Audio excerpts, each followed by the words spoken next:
Hope everybody had a great weekend, especially those away from your parents and loved ones. Those are deployed. I hope they get home safely back to you in your huggable arms. I know it's not easy for a dad or mom being away from you while the other parent takes care of you. You need to hang in there. And speaking from heart, I know what it's like. Being an Air Force officer's son, used to traveling all over the world, and Dad lives in Washington trying to keep small businesses employed and everybody else. He's the first one to sit in that big chair and let them have it. I'm not going to hesitate for all races, all cultures, keep people going, and with God's graces. Continuing on here, I thought I'd read, since last month was definitely bestowed upon us for Black History Month. I went and saw Warhol mansion right here in Georgetown, not far from here. Uh, Great, amazing place. Y'all should stop by sometime. Keeping them employed there in Georgetown too. Kentucky State University is over there as well. Went by there, had a cup of coffee on the way over, and checking out this latest book from Bar Library. As you can see, I get around keeping people employed. At the close of the Civil War, it reads, of the Civil War, 4 million people in the United States were slaves. How many people knew that?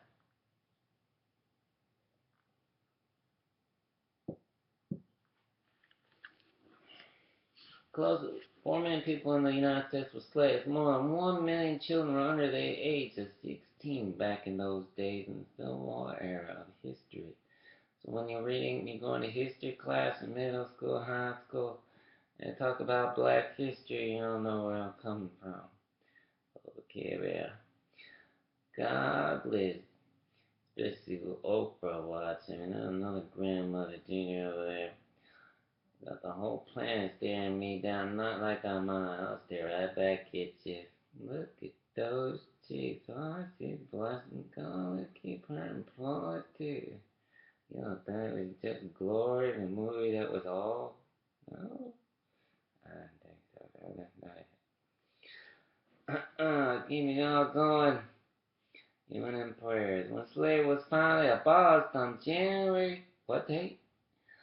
31st, 1865, the system had endured in the United States for about 235 years. Over that period of time, millions of children taken away from Africa or born in America have been forced to live under a barbaric system. The children who grew up in slavery were denied the most basic human rights such as freedom, safety, protection from degrading and cruel treatment, compensation for work done, education quality, and the right to freely move around. They worked for no pay and were probably there could be bought, sold, maimed, or killed back in those days. In the eyes of their families, however, they were children like any others who needed love, protection, and happiness and education. But the enslaved parents had no say in their children's fate. All they could do was give them as much in physical and moral comfort as possible and provide them with skills to help them survive.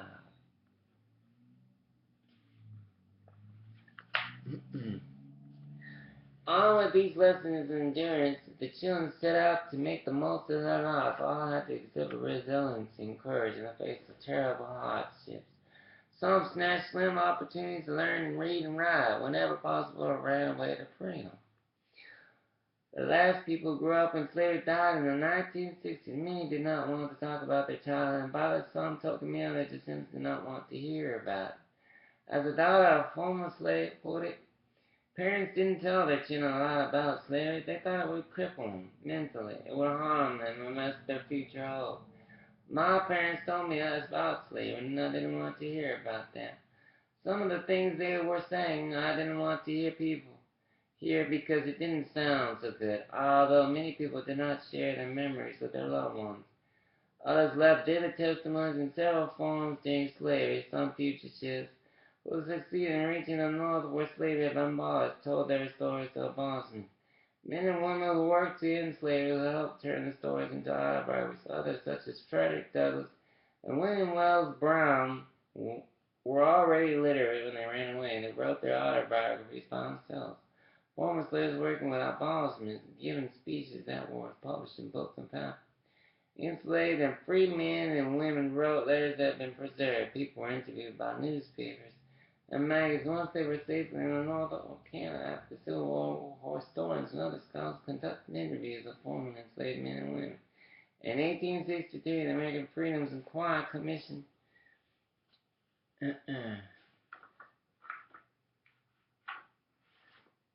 the government issued collecting counts by slaves and former slaves, and finally in 1936-1930, the Works Progress Administration, a project of the federal government, recorded 2,194 interviews.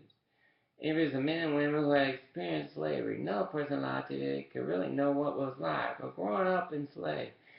Child in the United States, but all these testaments help form a picture of the kind of existence of children. And these testaments inform us about the children's families' lives, the work they did, and the food they ate, the way they were dressed, the punishment they received. They had with watching the games they played, and the dreams of education parents they nurtured. The children of slavery can still be heard today through the recollections of the adults they became. Their stories help us better understand them, their community's slavery and its legacy, and ultimately the history of the people of this country. 10 years after Europeans landed in America in 1492, full-scale trade in human beings sent between 12 and 20 million African people across the Atlantic Ocean. 2.5 or 4 million of them were under the age of 15. Before the Africans, Native Americans were the first victims of enslavement in America. However, as the number of Native people declined dramatically due to violent conflicts with settlers that seized their land and 2 European diseases, the colonists sought another source of free labor. They found it in Africa, where they had first sailed in 1444.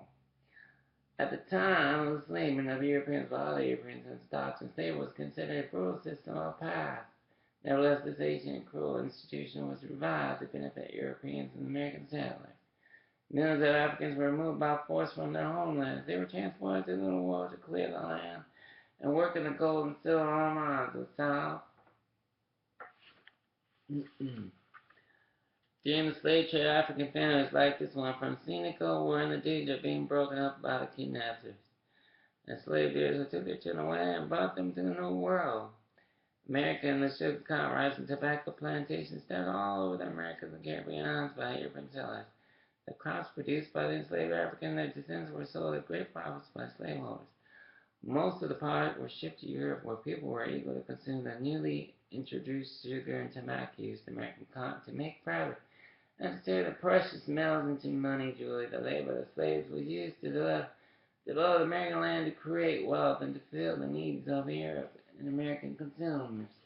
The number of people enslaved all American immigrants, close to 400 years, was the largest in the world history of slavery. African children were caught in the slave trade because they were powerful. They were made to work hard in the New World. Even as the children are hard, still adults, those in the course of life, their labor will bring immense benefits to their owners. Some of these children were only a few months old and had been shipped away from their mothers. The vast majority, however, arrived alone. They had been children with little worry, with parents to take care of them, but they would have to experience new and well beyond they could ever have imagined. What happened to them? Why and how their world had been disrupted in such a brutal manner? That's how it was back in the days. You see that? That's right, kids. It wasn't until the Civil War that's when slavery became abolished and things became to an end with Abraham Lincoln's help. Being here, the Kentucky Steel of Abraham Lincoln. Yeah, I'll take notes, kids. Go to the Civil War for it sometime. Keep them going. Pay some respect. As if Abraham Lincoln would have it. God bless his soul.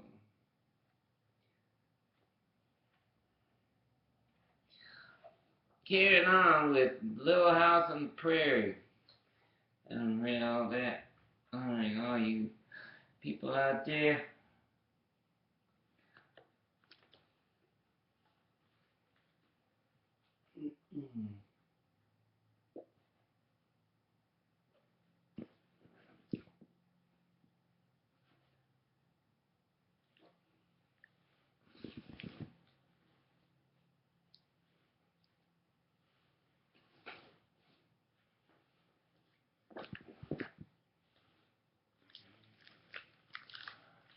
But carry on. You ever watched Little House on the Prairie, Michael Landon? God bless him in memory of all that. Little House on the Prairie. Look at that.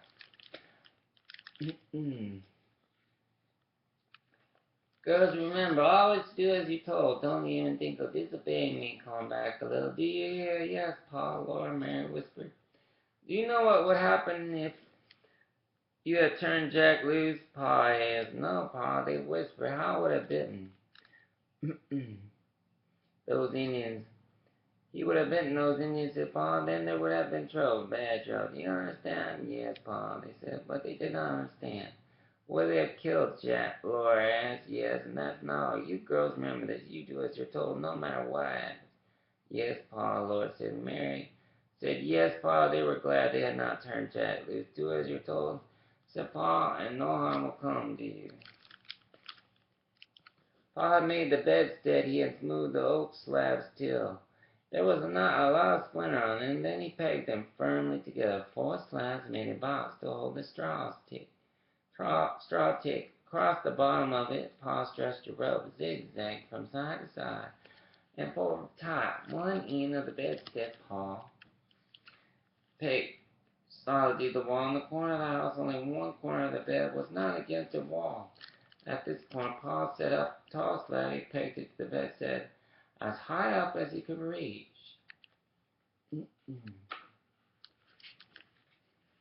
He pegged 2 strips of oak to the walls and 2 of the tall slabs. Then he climbed up on them and pegged the top of the tall slab solidly to a rafter. And on the strips of oak, he laid his shelf above the bed. There you are, Caroline, he said. I can't wait to see if it made up, said Ma. Help me bring in the straw tick. She had filled the straw tick that morning. There was no straw on the high prairie, so she had filled it with dry, clean, dead grass. It was hot from sunshine and had a grassy, sweet smell. Pa helped her bring it into the house and lay it on the bedstead. She tucked the sheets in and spread her prettiest patchwork quilt over them. At the head of the bed, she set up the goose feather pillows and spread the pillow shams against them. On each white pillow sham, a little birdhouse with outlined red thread.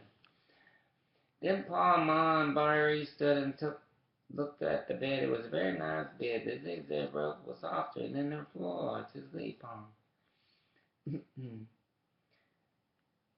The straw tick was plump with the sweet smelling grass. The quilt laid smoothly, and the pretty pillow sham stood up crisply. The shelf was a good place to store things. The whole house, and quiet and air, with such a bed in it. That night, when Ma went to bed, she settled in the crackling straw. Tick and said to most Pa, I declare I'm so comfortable, it's almost sinful. Mary and Laura still slept on the floor, but Pa would make a little bed for them as soon as he could. He had made the big bed, and he had made a stout cover and padlocks so the Indians could not take all the cornmeal. If they came again, now he only had to dig a well, and then he would make that trip to town. He must dig the well first so that Ma could have water while he was gone. Next morning, Martha large circle in the grass near the corner of the house. With his spade, he cut the sod inside the circle and lifted it up on large pieces. Then he began to shovel out the earth, digging himself deeper and deeper down. Mary and Laura must not go near the well while Pa was digging. Even when they couldn't see the head anymore, shovels, shovelfuls of earth came flying up at last. The spade flew up and fell in the grass. Then Pa jumped the hands and caught up a hold of the sod. The one elbow gripped it, and then the other elbow with a heave. Pa came rolling out. I can't throw the dirt out from any deeper, he said. He had to have help now, so he took his gun and rolled away on Patty. When he came back, he brought a plump rabbit, and he had traded work with Mr. Scott. Mr. Scott could help him dig this well, and then he would help him dig Mr. Scott's well. My Lord Mary had not seen Mr. and Mrs. Scott. Their house was hidden somewhere in a little house down on the prairie. Lord seen the smoke rising up from it, and that was all.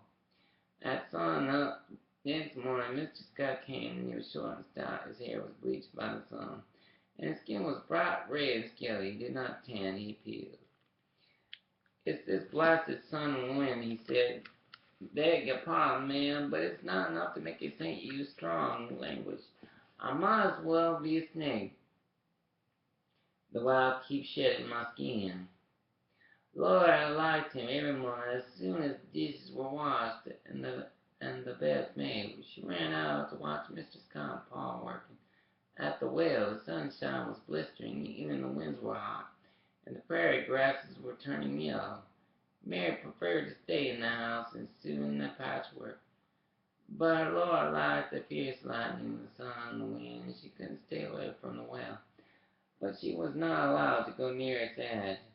Pa and Mr. Scott made a stout windlass. It stood over the well, and 2 buckets hung from it on the ends of a rope. When the windlass was turned, one bucket went down into the well, and the other bucket came up in the morning. Mr. Scott slid down the rope and dug. He filled the buckets with earth almost as fast as Pa could haul them up, and empty them after dinner. Pa slid down the rope into the well, and Mr. Scott hauled up the buckets. Every morning before Pa would let Mr. Scott go down the rope, he set a candle in a bucket and lighted it and lowered it to the bottom. Once Laura peeped over the edge, and she saw the candle brightly burning far down the dark hole in the ground. Then Pa said it seemed to be all right, and he would pull up the bucket and blow out the candle. You see that? Look at that there.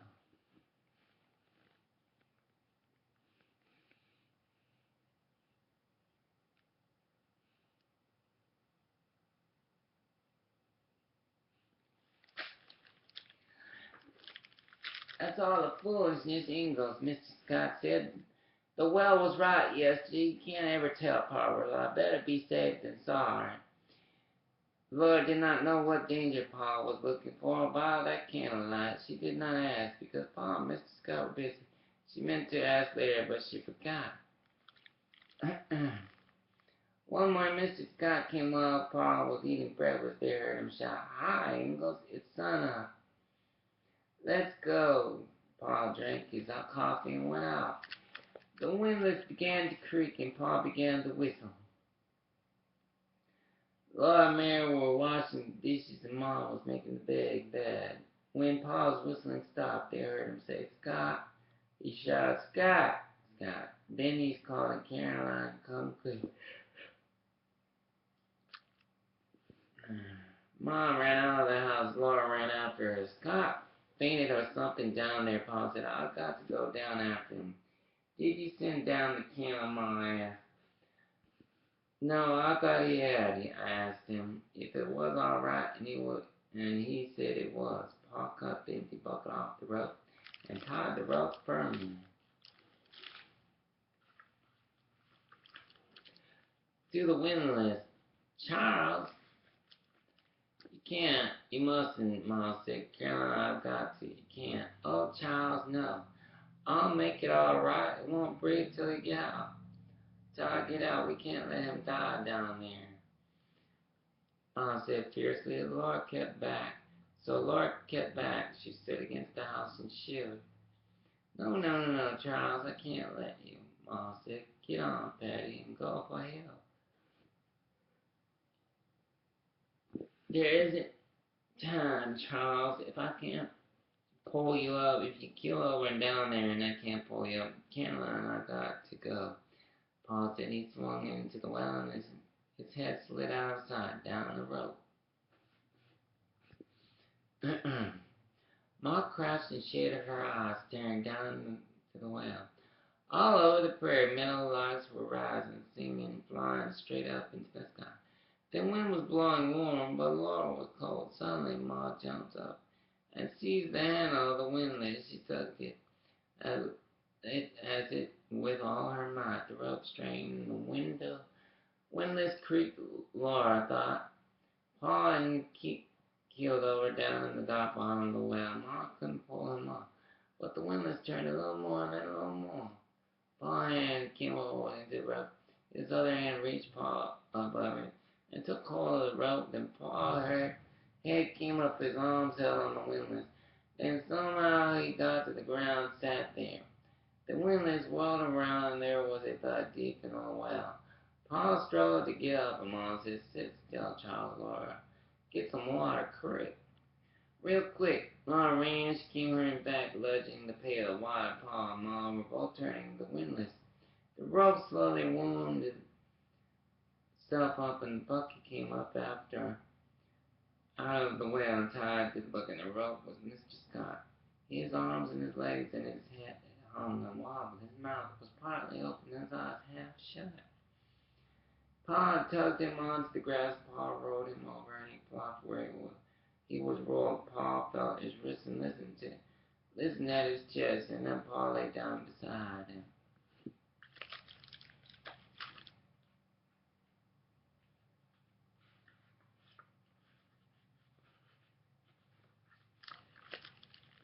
"He's breathing," Pa said. "He'll be all right in the air." "I'm all right, Caroline. I'm plumb tuckered out."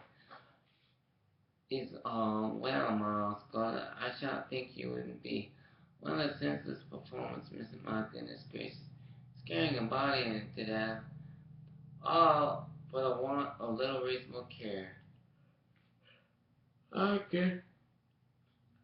She covered her face with her apron and burst out crying. That was a terrible day. You see that?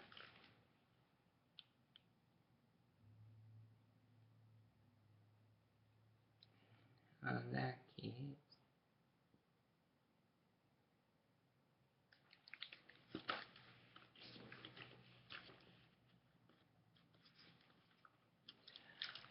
"I don't want to walk," Ma sobbed. "It isn't worth it."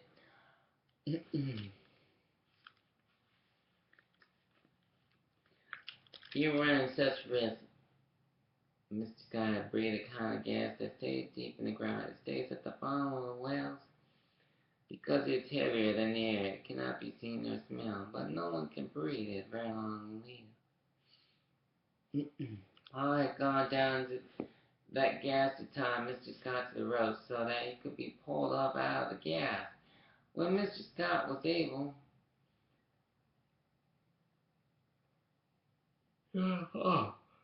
before he went, he said to Bob, "You were right about the candle business, Ingalls. I thought it was all foolishness. It would not bother with it. But I found out my mistake." "Well," said Paul, "where light can't live, I know I can, and I live to be safe. When I can be, but all's well that ends well." Paul rested a while. He had breathed a little of the gas, and he felt like rest. All that afternoon he routed a thread from a tow sack. He took a little powder from his powder horn. He tied the powder in a piece of cloth with one end of the towel, stringing the powder. "Come along," Laura said. He said, "and I'll show you something."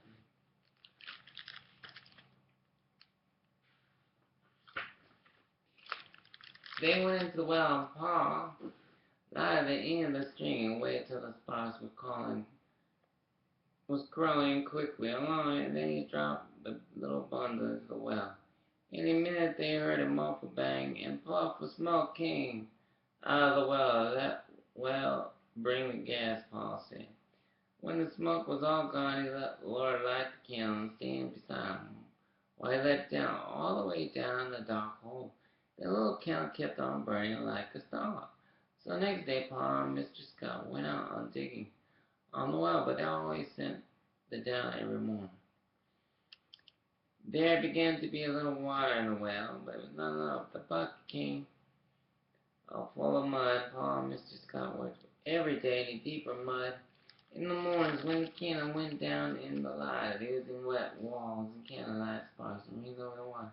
When the bucket struck bottom, Pa stood knee deep in the water and bailed out.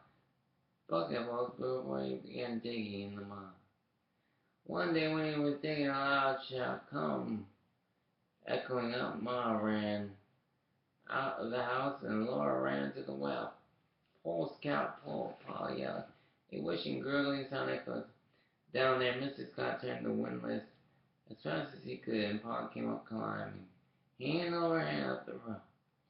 I'm blamed that there was not quicksand, Pa gasped, and he stepped into the ground, sipping and dripping.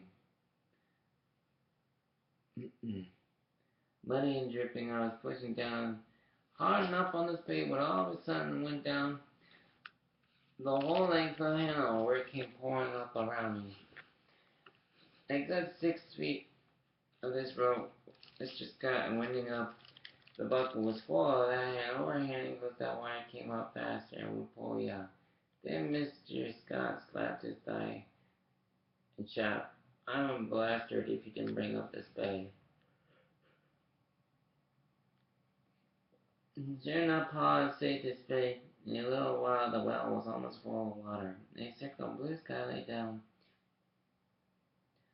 not far down the ground, and then Laura looked at it. A little girl's head looked up at her. When she waved her hand, a hand on the water surface waved too. The water was clear and cold and good. Laura thought she had never tasted anything so good as those long, warm wire from a creek. He built a solid platform over the very well, and the creek had a cover for the hole that led the water bucket through. Laura must have never touched that cover, but Ma, whenever she or Mary was thirsty, Ma lifted the cover and drew a dripping bucket, cold, fresh water from the well. You see that? There you go.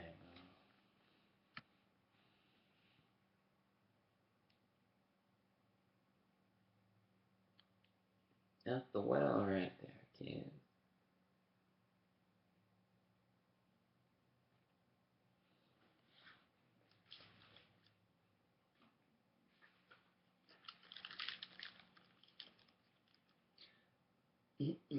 Texas Longhorns. One evening, Laura and Pa were sitting on the doorstep. The moon shone over the dark prairie. The winds were still and soft. Pa's played. Pa played his fiddle. He let a note curve far away until it dissolved in the moonlight, as if to say,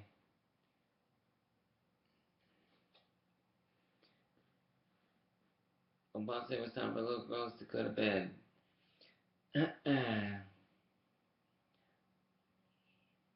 Then Laura heard a strange low distant sound. What's that? She said. Pa listened. Cats by George. He said, must be the cattle herds against the north to Fort Dodge. After she was undressed, Laura stood in the nightgown at the window. The air was very still and not a blade rustled and far and faint.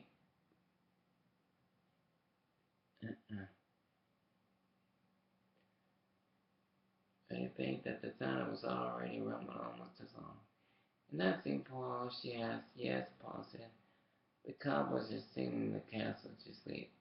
No, now, Hope, hop into bed as you self singing lullaby. Next morning, when she ran out of the house, two stranger men were sitting on horses by the stable. They were talking to Paul. They were there, red, brown as Indians.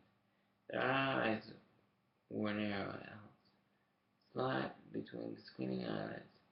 They wore flaps, a letter over the legs, and spur, wild brim jaws,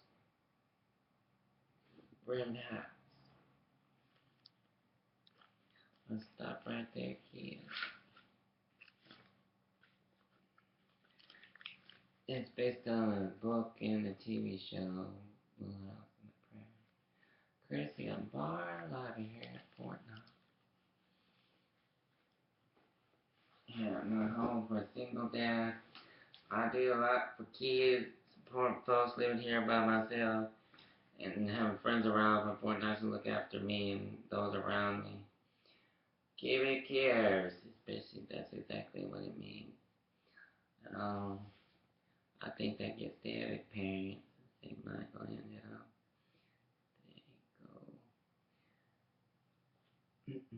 That's from St. Anthony, Florida. Courtesy of them.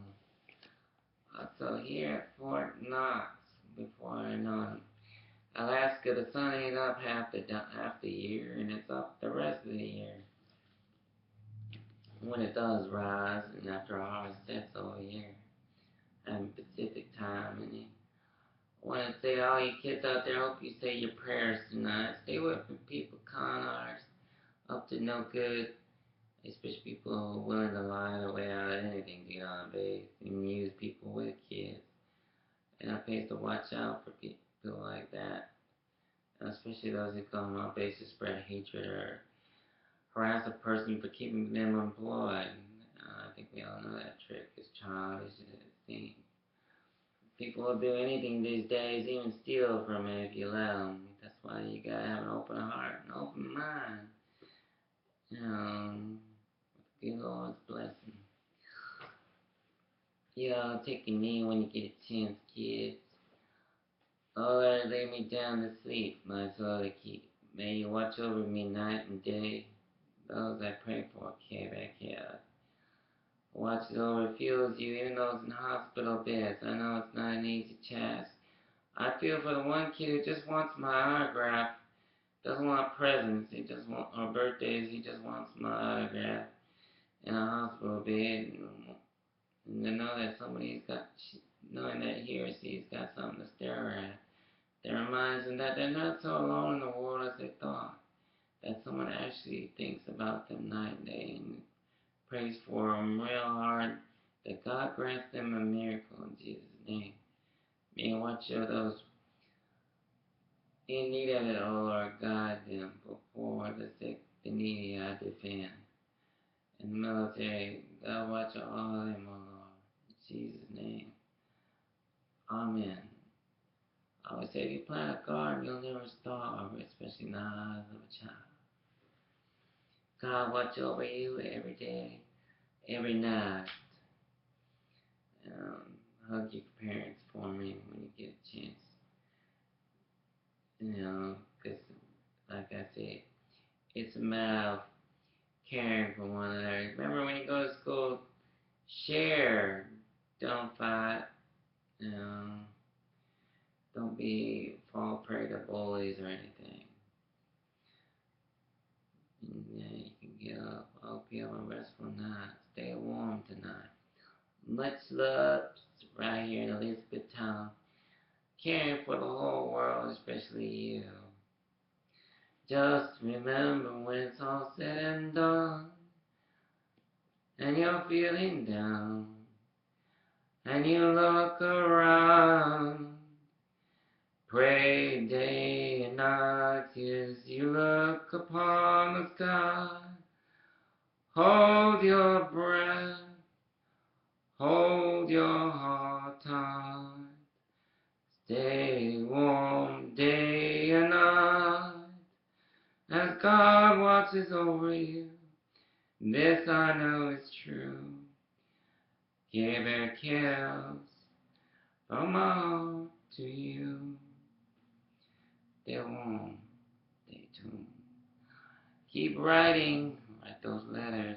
You know how to reach me by Facebook.